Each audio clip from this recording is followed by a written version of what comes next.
vecteurs. Le premier, ce sont les photos. On change les photos pour que les gens aient envie de revenir sur l'annonce. Au bout de quelques jours, on peut décider qu'au lieu de faire le focus sur la pièce de vie, on va faire le focus sur la terrasse. On a une photo de l'intérieur, on met une photo de l'extérieur.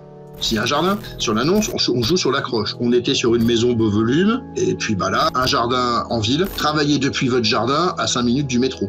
Voilà. Et on change les formules. On joue à la fois sur la tête d'accroche de l'annonce, on peut changer 2-3 phrases dans l'annonce ou l'ordre des choses, et on change surtout les photos. À quelle fréquence? À peu près toutes les semaines, c'est bien. À quel moment? Le vendredi.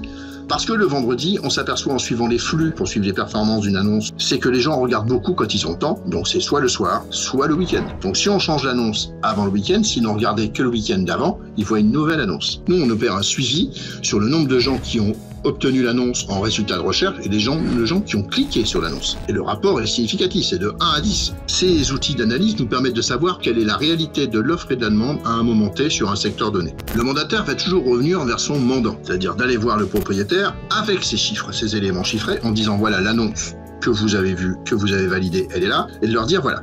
Vous voulez vendre la maison, est-ce que c'est urgent, est-ce que c'est pas urgent? C'est votre choix. Si vous voulez vendre la maison, en ce moment, il faudra jouer sur différents indicateurs. Les photos de la maison, on peut les faire plus jolies, mais ça va pas changer la maison.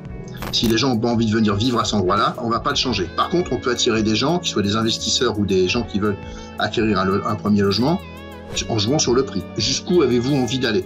Et c'est toujours le mandant, le propriétaire qui va nous dire, bah voilà, moi je veux ça, ou alors je ne veux pas bouger au prix. D'accord, cher monsieur, donc maintenant on va regarder l'analyse du marché en ce moment sur votre ville et s'apercevoir que les prix baissent depuis 3 mois, depuis 6 mois. Donc c'est toujours retourner vers le client pour lui présenter les éléments objectifs, lui donner des éléments de réflexion et attendre sa décision. C'est toujours leur bien. Écoutez le client. Quand vous allez chez quelqu'un pour obtenir un mandat, écoutez-le, découvrez qui ils sont et pourquoi ils vendent.